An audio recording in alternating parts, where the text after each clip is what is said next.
negotiation under project management.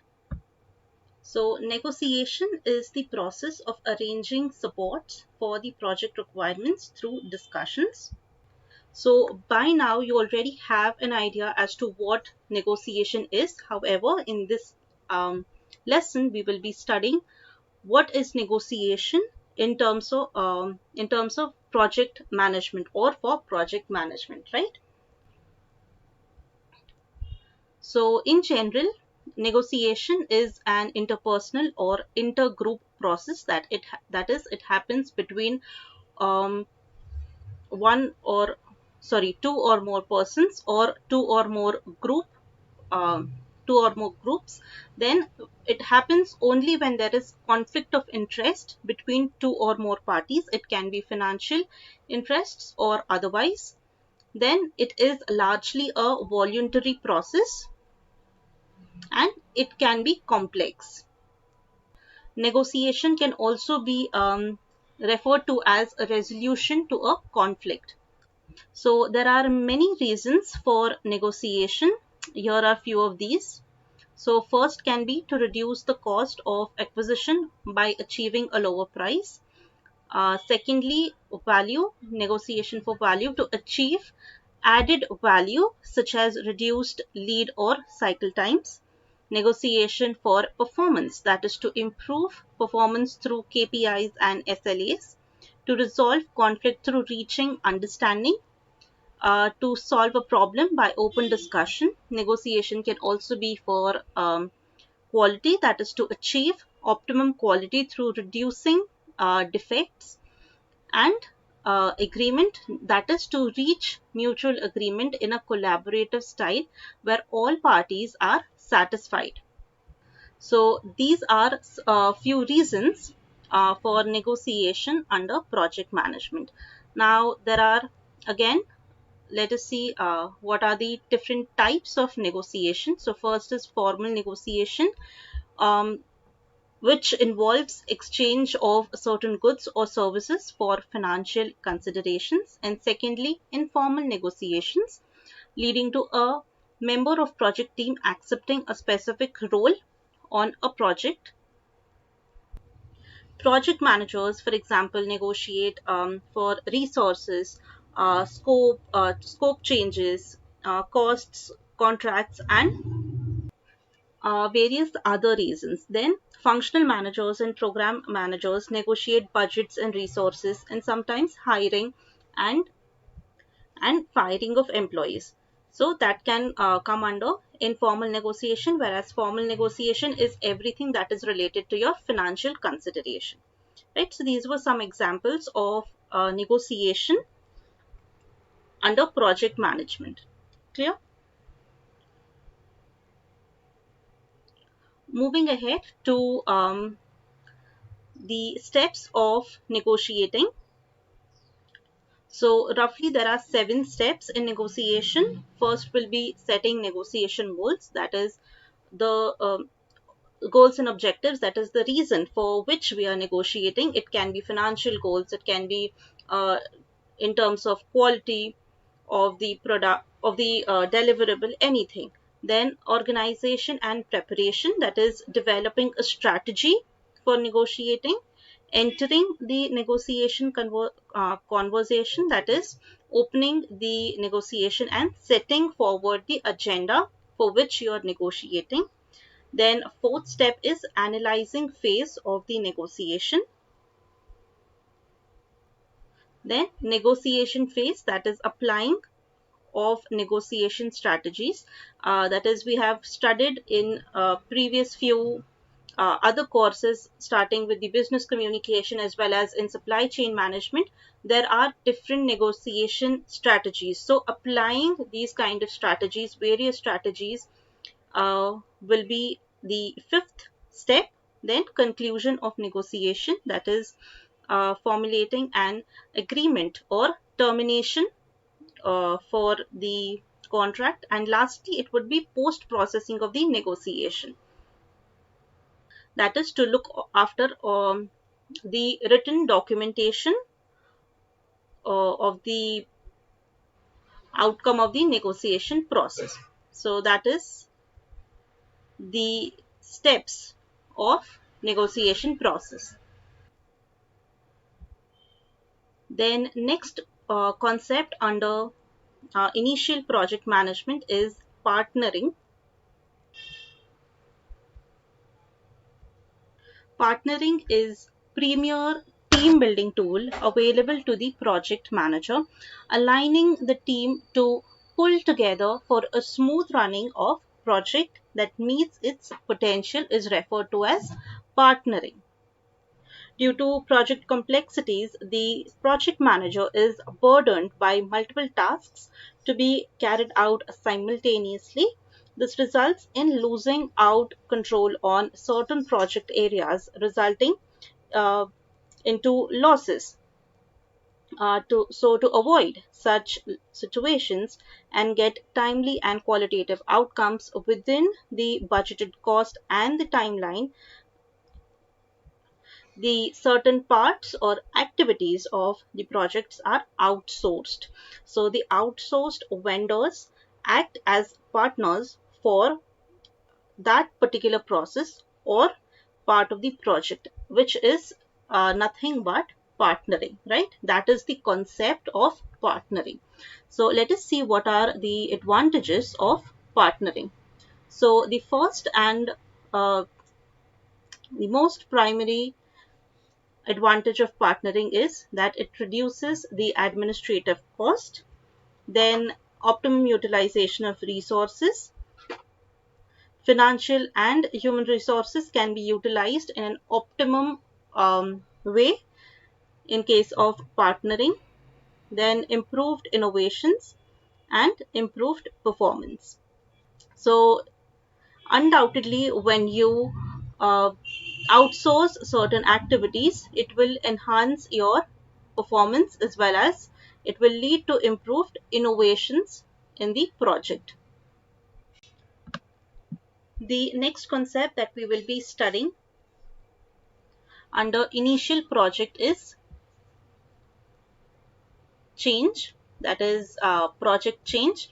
Change refers to any alteration that occurs in the total work environment.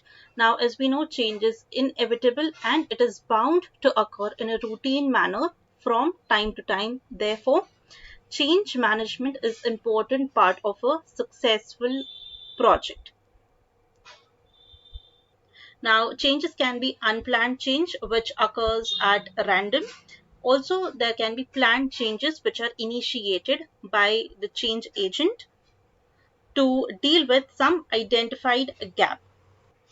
So, let us now see what are the forces of changes. So, the first is external change, under which we have technology. That is,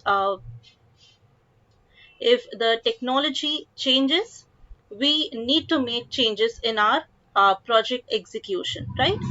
So that is one of the external change. As the technology changes, the project or the organization has to make changes in their planning and execution. Market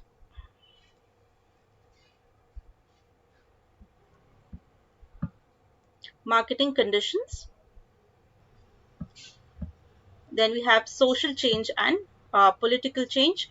So as and when marketing conditions, social and political scenarios change, similarly, the project managers also need to change their way of planning and executing their project. Another important change that needs to be taken into consideration is legal change. If there is change in the guidelines or any legal change, in that case,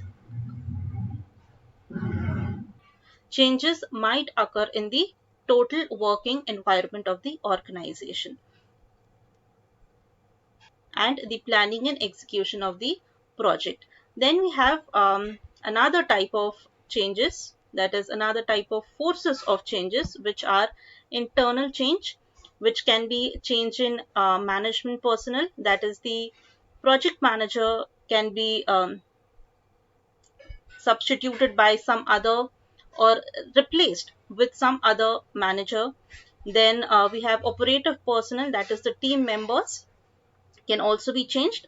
And lastly, deficiencies in existing structure. So if there are certain deficiencies or loopholes in the existing structure, in the existing organizational structure, in that case, we can see internal changes happening in the working environment of the organization.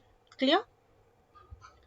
Now let us see what are the steps in change, or basically what is the process of change. So the first step is problem recognition. First and foremost, we need to recognize or check if there is any problem, if there is any issue, if there is any challenge in the working environment of the organization. Then we need to recognize that problem, we need to recognize that issue, and then what we have to do is identify the cause of problem. What is causing, find out the reasons behind the specified problem. That is our step 2.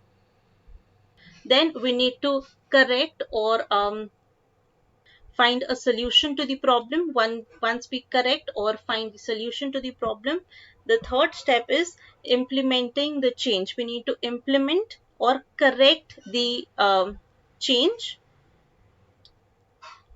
Sorry, we need to implement or the solution to the problem that is causing the problem. That will be our third step. Then we have motivating the employees for change.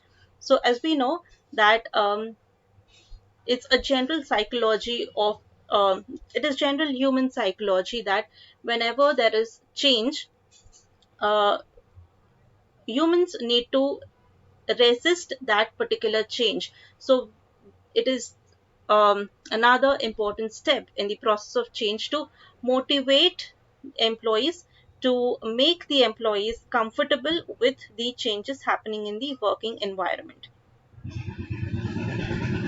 Then supporting the change, and lastly we have to evaluate the particular change, whether it is solving that particular problem or not. So these are certain steps that one can follow in the process of change.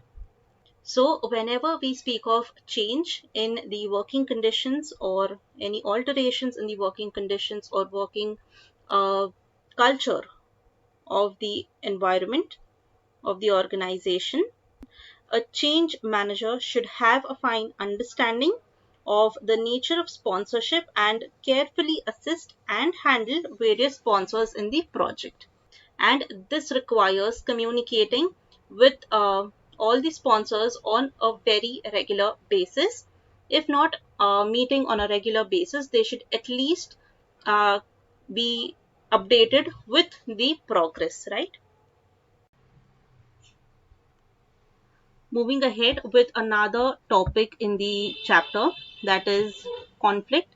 So any kind of discrepancies or disagreements that result into change within the process are referred to as conflict.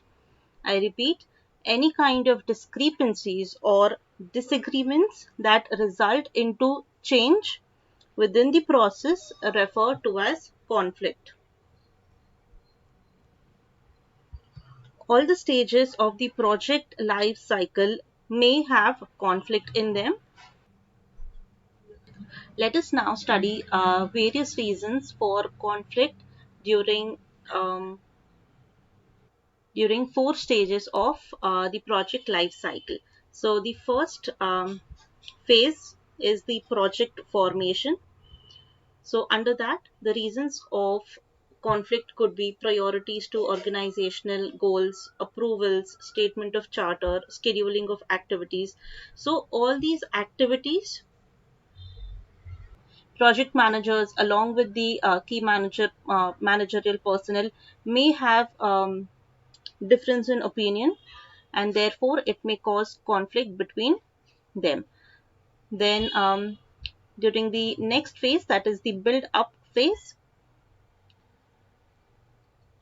wherein the functional groups are formed. In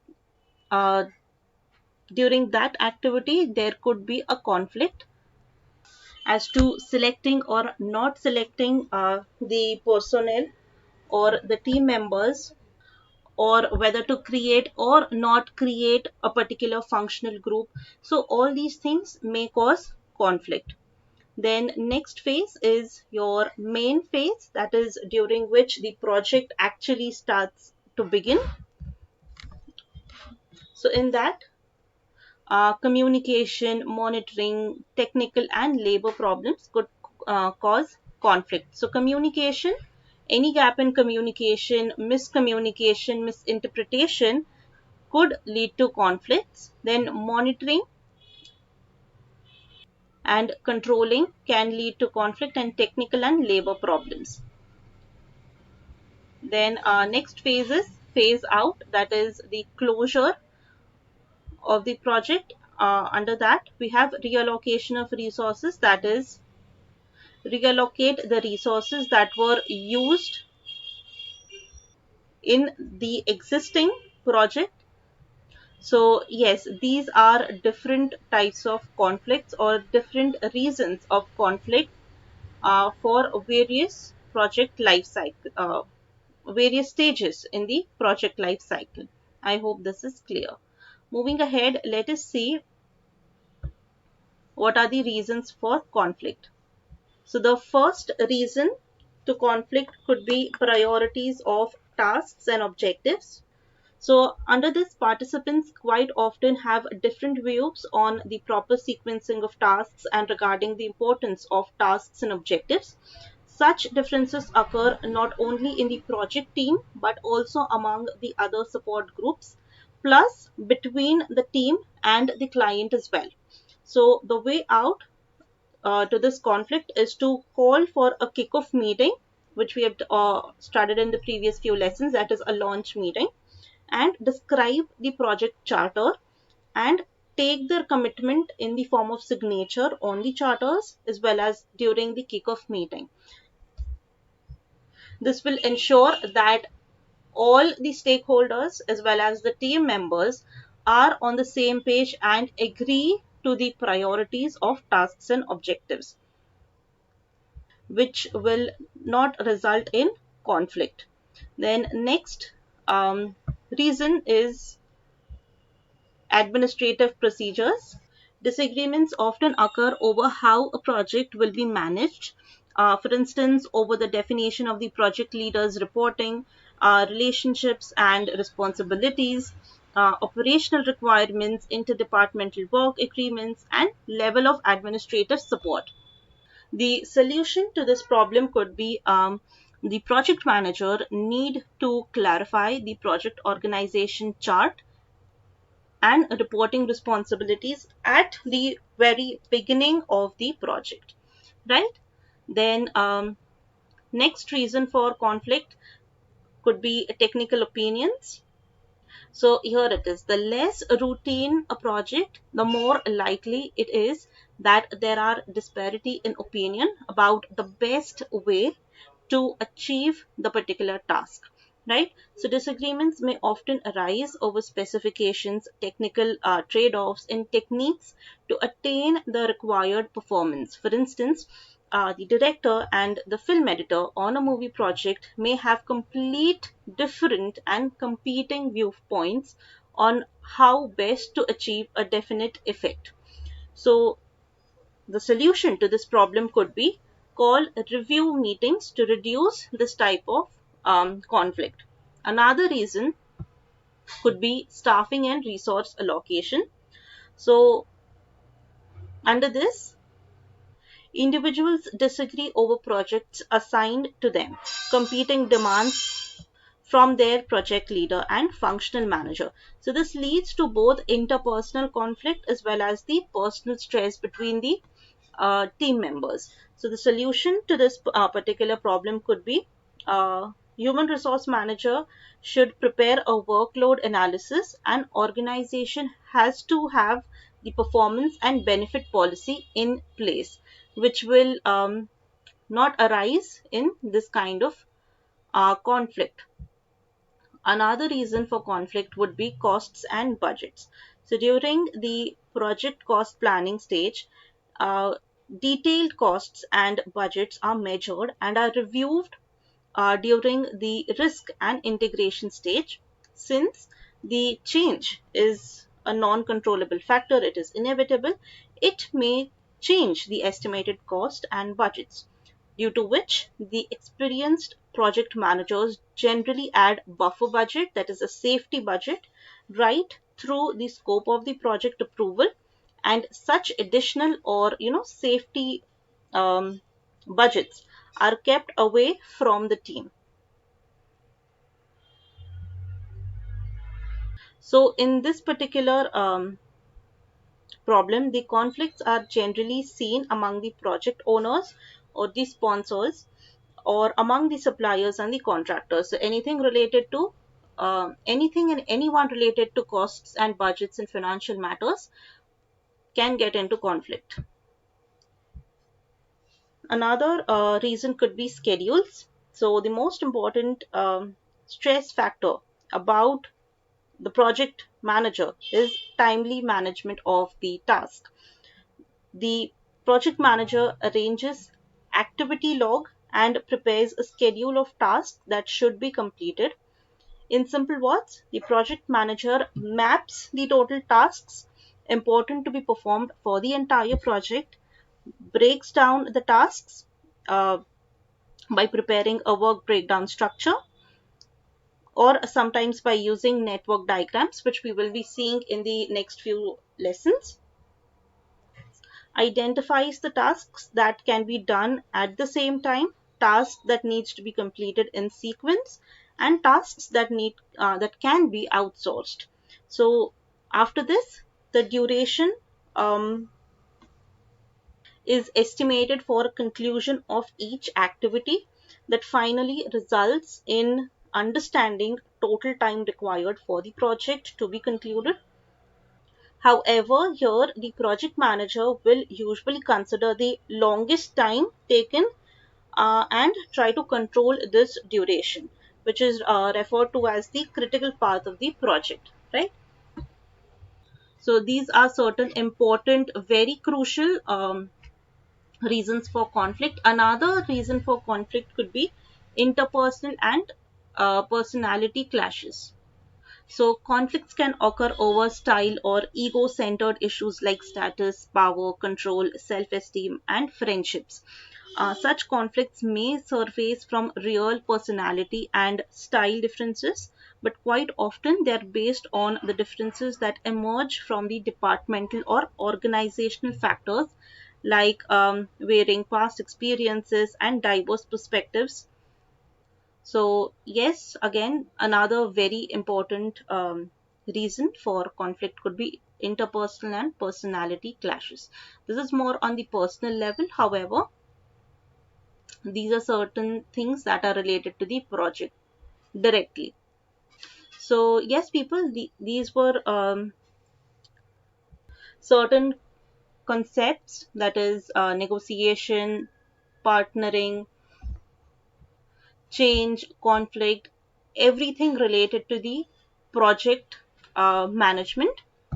I hope you've understood this entire lesson. If you have any doubts or queries regarding this particular lesson, please let me know in the comment section below, or you can also let me know during the live classes. I'll be more than happy to help you with it.